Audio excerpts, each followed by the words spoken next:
Connie, thank you so much for being here. We're so excited that you're on today. I'm excited to be here. Thanks, Lauren. I'm glad we made it in. I am too. All right, well, just start out. Tell us a little bit about, for those of you on the call, I'm sorry, we had a few minutes of technical difficulties, but we're all here and still able to tell about it. So that's great. And hopefully, and for a much more interesting story than a Zoom mishap. But anyway, Connie, just tell us all about yourself. We just want to know everything. Okay. So I'll just start off with with the most obvious things. I'm Connie Matisse. I run a business called East Fork with my husband and our business partner. We started it about 10 years ago, but it took a very different turn about 4 years ago. And now we're a team of 90 people making ceramics in Asheville, North Carolina, and looking at the next couple of years at some pretty substantial growth and planning for that right now. I have two babies, a 3-year-old and a 5-year-old. Lucia is the little one and Vita is the big one. Staying pretty busy, starting to think about what it is I actually need and want in my life, and starting to really acknowledge that I need to start figuring out how to take some serious steps back if I'm going to be in this business for the long run. So that's where my brain is at right now, is like, how can I delegate as much as possible so that I can stop working 70-hour weeks and start being like a more enjoyable human to be around. So, Yeah.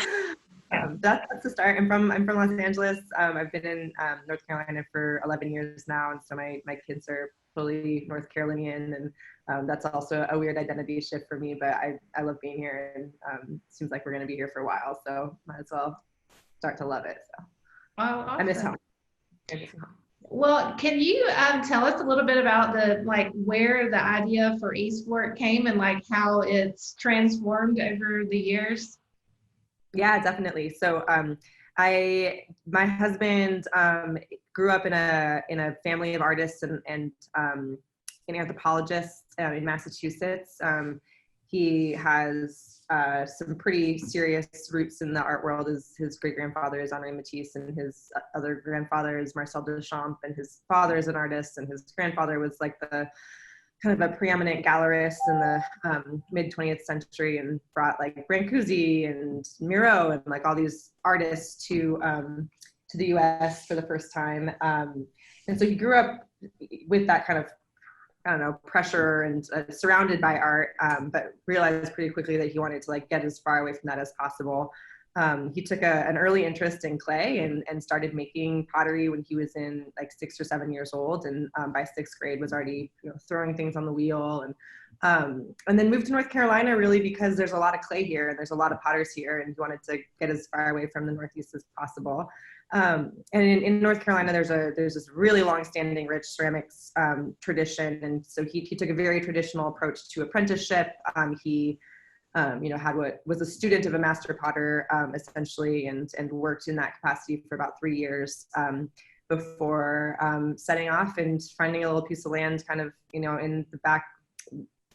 I hate to say the words middle of nowhere, but there's not a whole lot around, not a lot around where we were in Madison County, North Carolina.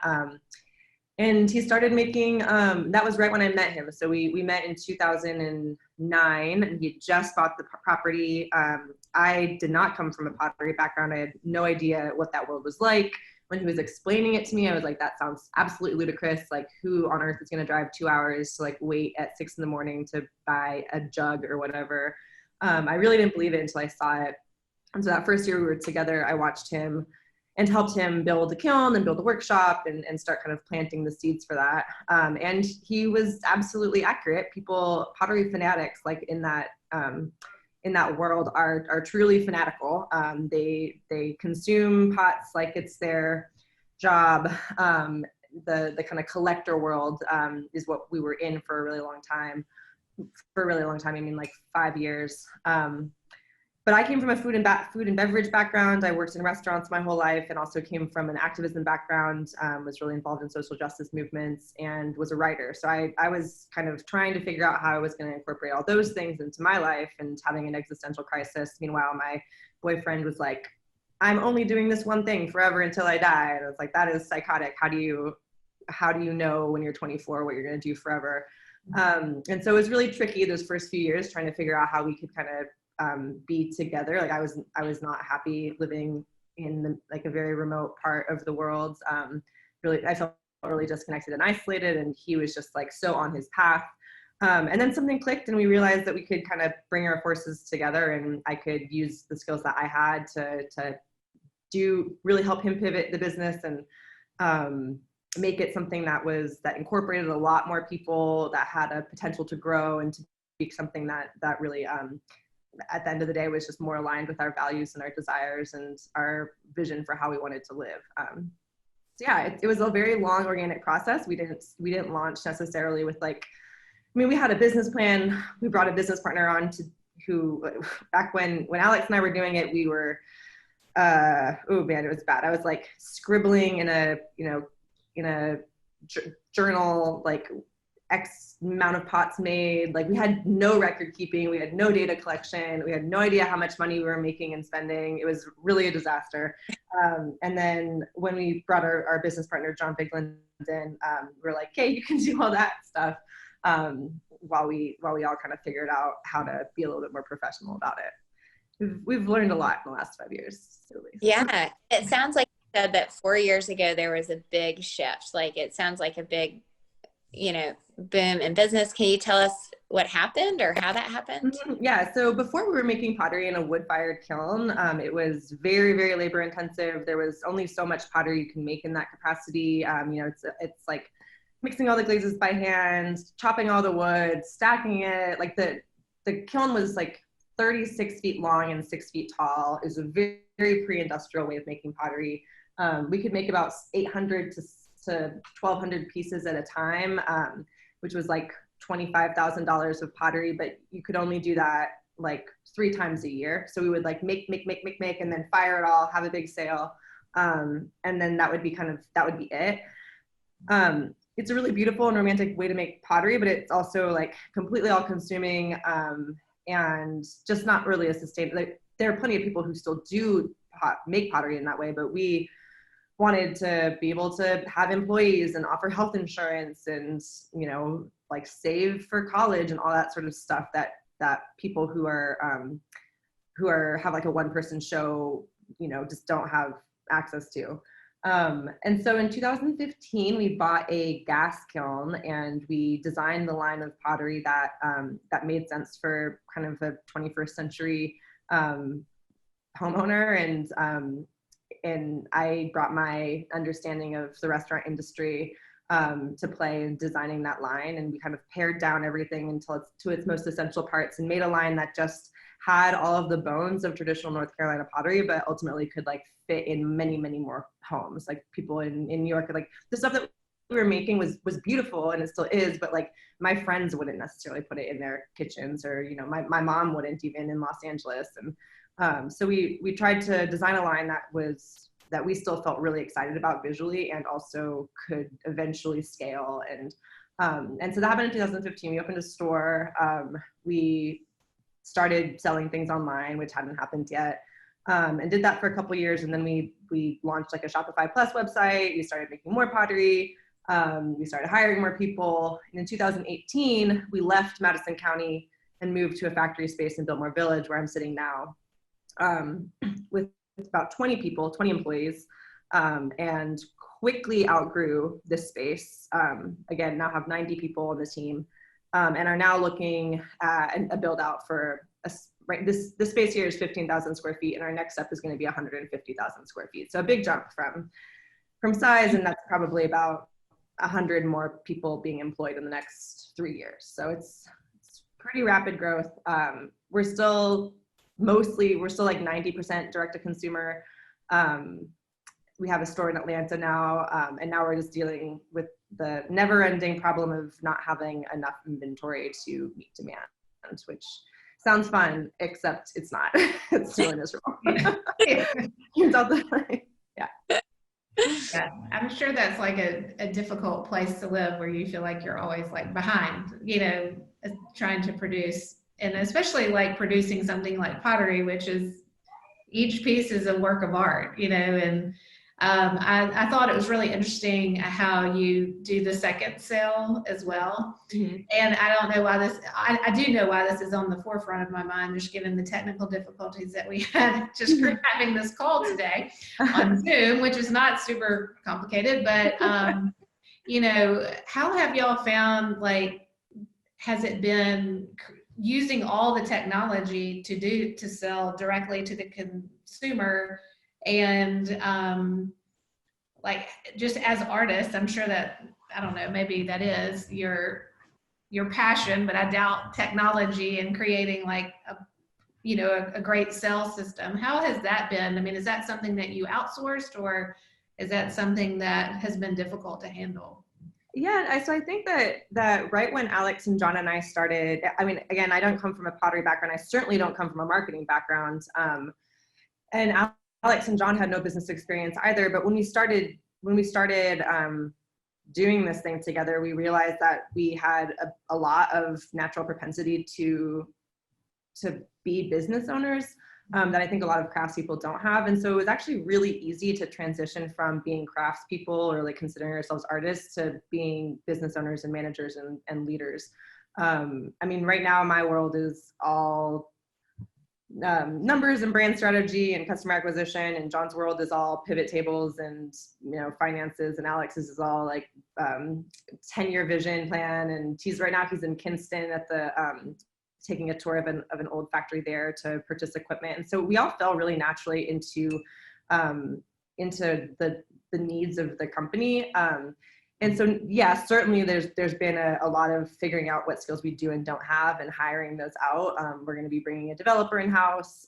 We have an incredible team of people who are, you know, specifically designated to do certain jobs, but most of the most successful employees we have came on with just a lot of tenacity and eagerness to learn. And they started, you know, we have our e-commerce manager started as a brand associate, and she has taught herself so much in the last couple of years, and she's a pro. So I think we finally reached the point of getting past imposter syndrome and knowing that we actually are professionals who have a very, you know, capitally intensive, but also like revenue heavy business. And like we've figured out how to, I don't know, I think we need to stop like being like, we don't know what we're doing. Like, we do know what we're doing now, and when we don't know what we're doing, we call professionals.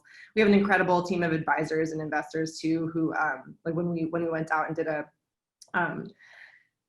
did capital raises, Alex leads all that process. And I mean, he was just so smart about it. We have people on our advisory board who just are so knowledgeable and willing to offer their expertise.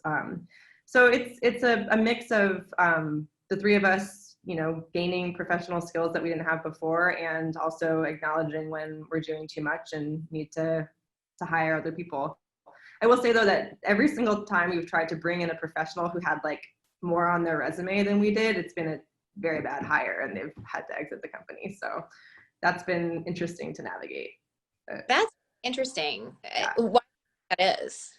I think that like our company culture really is so radically different than most businesses. And so the folks who've come in here have struggled with the fact that like we just do things in a different way because we are such a deeply values-led company that often means making decisions that are less convenient or take longer or require more buy-in from other people. We do a lot more, not group decision making, but like a lot more like consulting people who are on, like there's a lot less executive decision making here, I think, than other places. And so people have really struggled with like coming from a corporate background and then all of a sudden being with this like group of people who are trying to change the world through business ownership, and they're just like, this is too much to handle. And also I think that like we don't give ourselves enough credit for like how we do know how to do our jobs. And so we like the idea of like trying to find someone who's like more of a grown-up or something it's just not gone well. Because we're like the people who are here actually like they know what they're doing. So it's been fun, but and that's not to say that they're like, we like looking into next year and like what we have to hire for, there are some serious skills that we currently don't have that we will need to bring in, but yeah, we'll see what that process looks like. I love, like in engineering, things like yeah, that. I just love what you said. And, you know, it's oddly similar to the journey that we've had in our financial services business, where if you, there are a million people that would love to tell us how to do what we're doing. And what they really want is for us just to do it their way, which honestly, when you are more of like a values-based company, it causes more of a rub than you would predict. So anyway, it's kind of, that's interesting that you say that. You think, and I do think it's so neat. We have a lot of artists in our community. And I think shifting from art or anything that anybody does, like we would say that what we do day to day for our private clients is kind of like an art. It's like doing meaningful work very intimately, honestly, with a few people, but shifting that to a business, because if you do that well, inevitably it shifts from that to someone needing to focus on the business of the business. And it sounds like y'all were ready to accept that as an idea, which is maybe if you could speak to for a couple minutes the artists in our community, like how that shift occurred. Do you think that you all just naturally, I know you mentioned, did have the skill sets, or do you think if you are, when you are an artist, how do you make that shift? Yeah, I think that's a great question. And I think ultimately, like before you decide to scale your art or craft business, you really need to have like a real sober analysis of whether that's something that you actually want to do. And like doing like a 10 and 5 year vision and figuring out, you know, if you can think about yourself in 10 years, like, do you see yourself still making, is making the thing that you are now selling still an integral part of your day-to-day, or is that something that you've started outsourcing, and then building your business plan backward from there?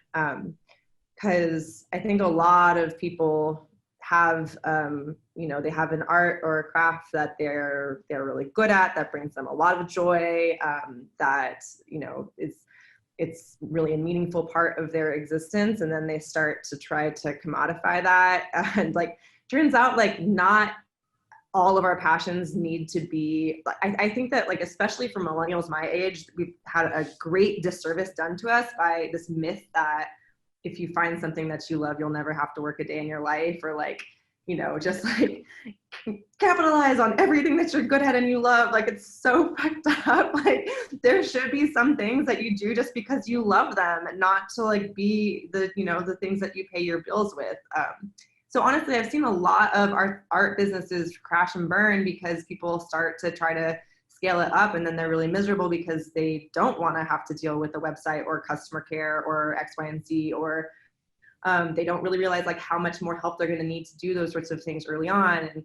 And then they start kind of like losing everything that they love about the craft that they do because they don't actually have the time to dedicate to it. So I think just being really, really clear about what you want at the onset is so important.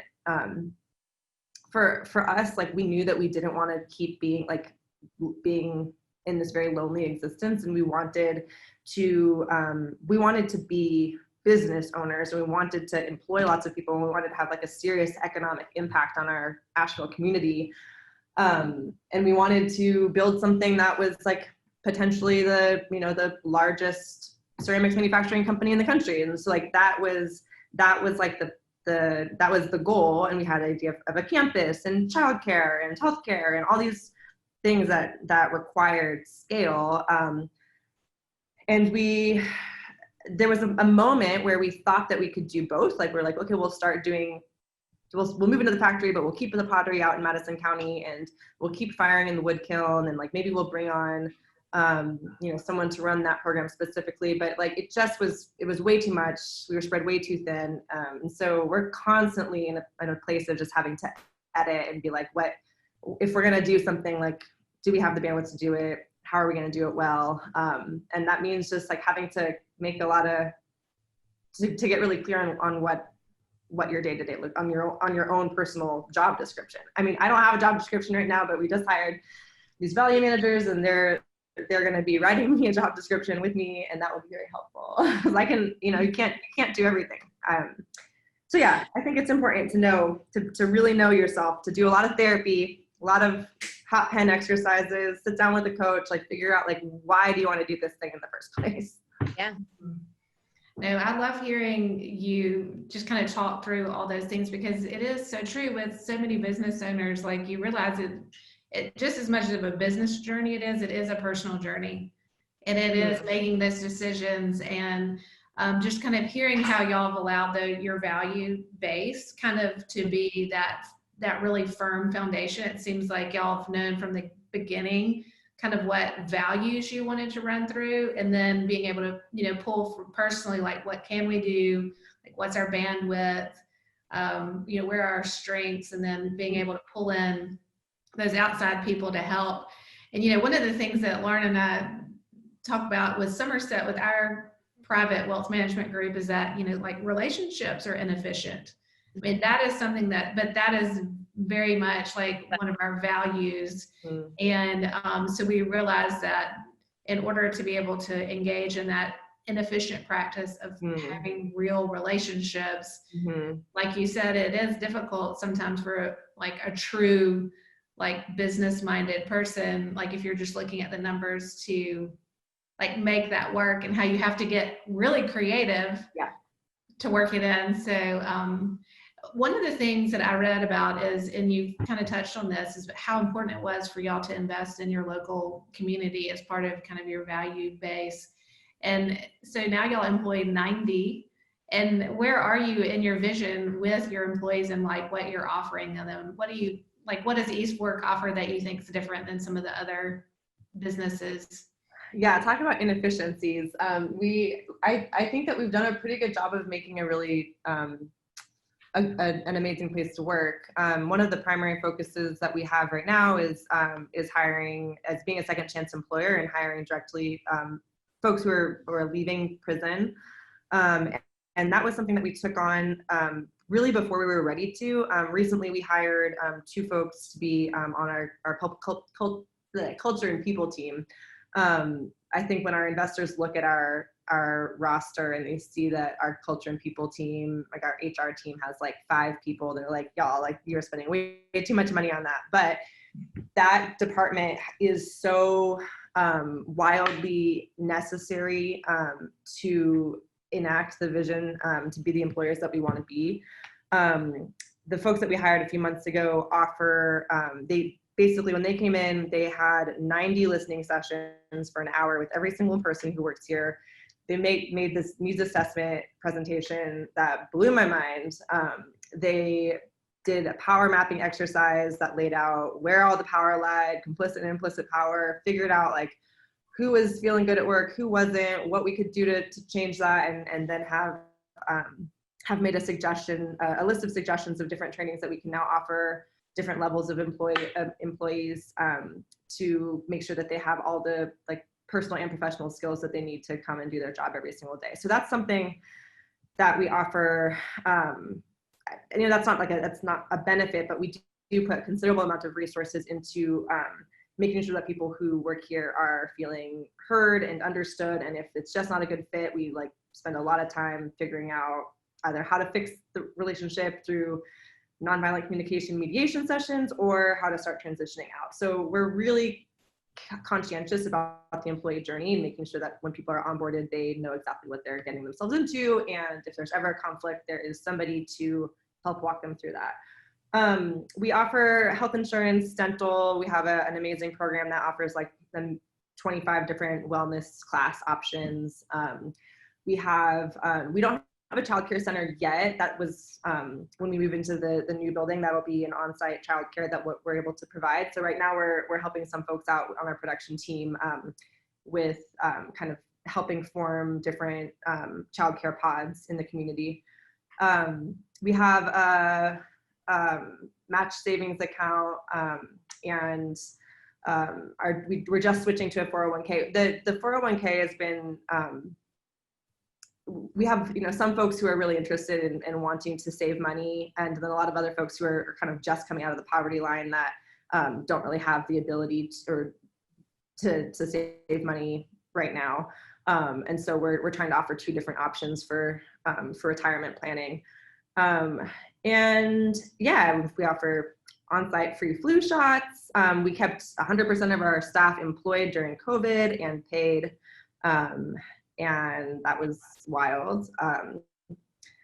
So yeah, we're doing the best. Those are kind of like the things we offer lunch at the headquarters. We have a kitchen manager who's amazing, who also works on our marketing team, and we every single month we focus on a different cookbook that we sell in the shop, and our kitchen manager makes 6 meals a week. So everyone gets fed on 3 shifts. We have a morning shift and an evening shift, so people switch off meals. But this month we did Japanese cooking, and next month we're doing Italian cooking from a really wonderful cookbook. And yeah, so those are a few things that we're able to offer now. Connie, I just love what you're building. It is wonderful what you've been able to do. And you mentioned that you have taken on outside investors. Is that right? Mm-hmm. I know that you said it was mainly Alex, but like, tell us about that process, how you decided to do that. Yeah, so Alex and John and I are still majority owners, but we do have a pretty active board active investor base. In 2016, Alex and John and I had started really thinking about what it would take to scale the business, and we started to put some numbers down and think about equipment. And we were looking at, we were just like, this sounds all great, but like, how on earth are we going to afford this? For those who don't know, you should take a look at like the video that's on our website to see a sense of the scale. But manufacturing ceramic dinnerware is extremely capital intensive. The machinery is really, it's a big financial investment up front. Just for clarity, like, we're not profitable yet. Last month we turned a $73,000 profit, which is wild. It's not gonna, we'll probably end up at break even by the end of the year, but that was really exciting to see that, like, when things are happening, they can happen. But we haven't been profitable yet. And so we took on an investment someone reached out to us in 2016 and just said, hey, I really love what you're doing. He was a collector. If you ever were looking to raise some money, I'd love to be able to help fund a project for you. And little did he know that we had something much bigger in mind than what he thought we did. And so when we pitched him our vision, he was like, okay, sure, I'm all in. And so we did a friends and family, that was where we reached out to very specific people who we thought, it was like a year of kind of courting people, and we've done a bridge round. And then we've been, I guess, back and forth deciding on what type of capital we wanted to take on next for this big raise. We talked to a lot of private equity. We considered a handful of these like direct to consumer investors that are like very like flashy, that we wanted to be courted by, and then we were courted by them, and then we're like, I don't know if this really makes any sense. And so now we're back into the idea of taking it a little bit slower, and raising money through like a crowd fund or a Kickstarter even. We need to raise a couple $1 million in order to like make this next switch. So yeah, we've like tried a little bid of everything really, and we're just trying to get really far into negotiations and then like start to see all of the ways that it would mean that we'd lose control, and then we back off. And at this point, there's no one who has invested in our company who doesn't have 100% trust and belief in what we're doing. Everyone is there when we need them and extremely hands-off when we need them to be that way too. So we've gotten really, really lucky with that. Sounds like it. Yeah. That's great. Connie, it is a little after our 30 minutes, and we want to be respectful of your time, but the time has flown by. I feel like I have a whole nother hour's worth of questions to ask you, but we normally at the end of our calls open it up to any questions. So if people want to use the chat feature to ask questions or take their line off mute, please. And maybe, Connie, while they're doing that, we always like to ask this question too, is like, why it was so generous of you to spend time with our membership and just share in our vision for a few minutes. So do you mind just telling us why you said yes to this, and then what we can do, what our membership can do to support East Fork? Sure. Yeah. I mean, honestly, I sometimes I'm like, how am I trying to say?